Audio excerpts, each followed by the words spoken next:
bau gosong. Bau gosong. Oh iya, rotiku. Ya, gosong.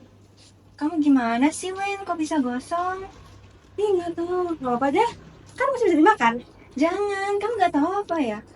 Roti yang gosong ini bisa bikin kanker. Hah? Masa sih? Iya, jadi tuh.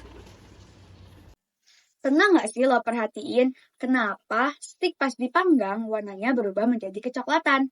Atau roti yang dipanggang tiba-tiba jadi harum dan juga crispy? Bukan sulap, bukan sihir. Ini dia reaksi Maillard, si penyihir rasa di dapur yang diam-diam bikin makanan lo jadi lebih enak, lebih wangi, dan lebih menggoda. Penasaran gimana reaksinya? Yuk kita kulik bareng!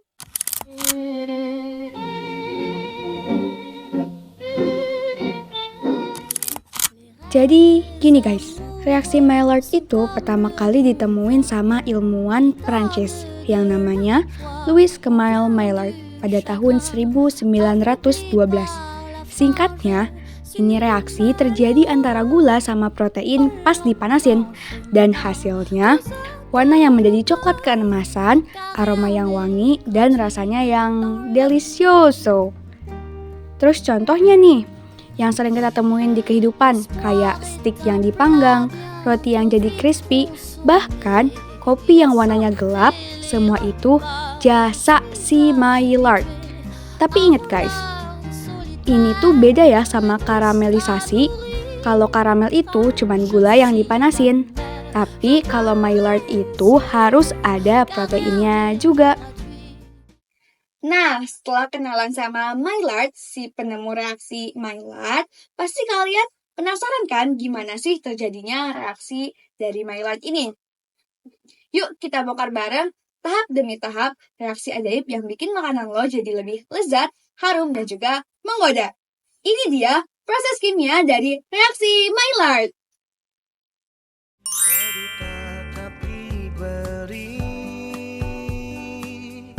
Segalanya dimulai dari pertemuan dua karakter utama, yaitu gula reduksi dan asam amino.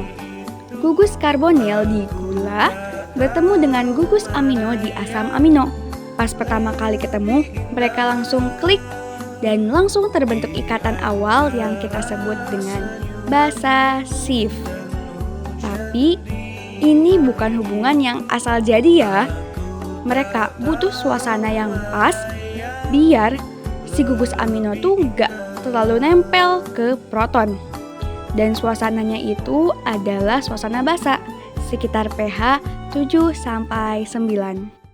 Setelah masa PDKT, hubungan mereka makin serius.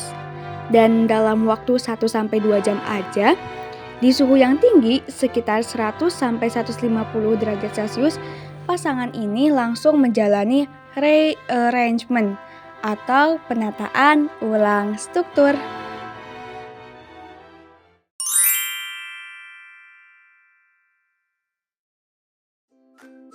Kalau si gula tadi adalah aldosa, maka hasilnya disebut senyawa amadori. Tapi kalau dia ketosa, yang terbentuk adalah senyawa Heinz. Proses ini seolah-olah kayak mereka menyatu lebih dalam, membentuk ikatan kimia yang lebih stabil. Dari sinilah cerita aromatik dan warna makanan dimulai.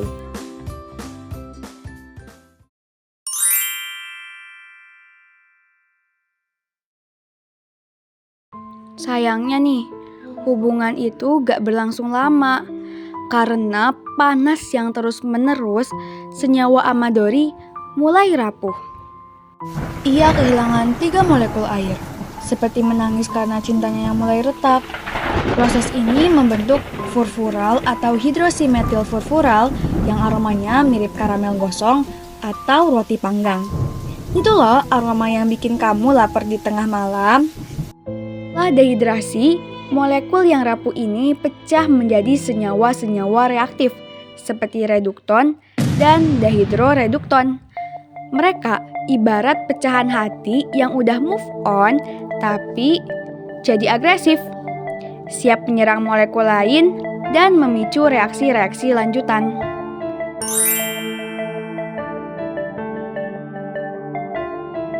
Senyawa dehidroredukton tadi bertemu asam amino yang lain. Tapi bukan untuk jatuh cinta, melainkan untuk menghancurkannya. Hasilnya adalah aldehida Strecker.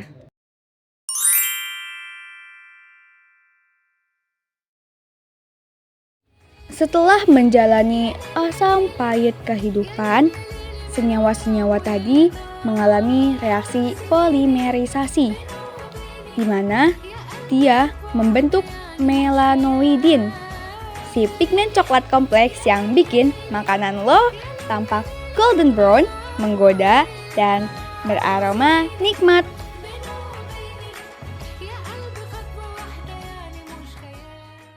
Semakin kompleks komposisinya, semakin kaya warna dan juga aroma makanan lo. Itulah kenapa kulit ayam crispy, roti panggang, dan juga kopi hitam punya cita rasa yang khas dan juga unik. Jadi, semakin panas dan semakin lama, makin enak juga makanannya. Tapi jangan sampai kegosongan ya, nanti jadinya pahit.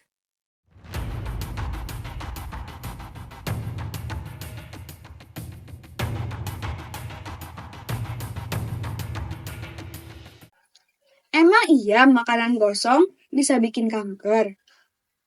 Pada reaksi Maillard, terbentuk produk utama yaitu akrilamida, yang merupakan zat pemicu kanker di dalam tubuh. Meskipun demikian, International Agency for Research on Cancer telah mengklasifikasikan akrilamida sebagai kemungkinan karsinogen bagi manusia, atau grup 2A, yang artinya ada bukti pada hewan, tetapi belum cukup bukti pada manusia. Masih ada kekurangan penelitian yang signifikan pada manusia untuk mengkonfirmasi sepenuhnya dampak akrilamida terhadap kesehatan.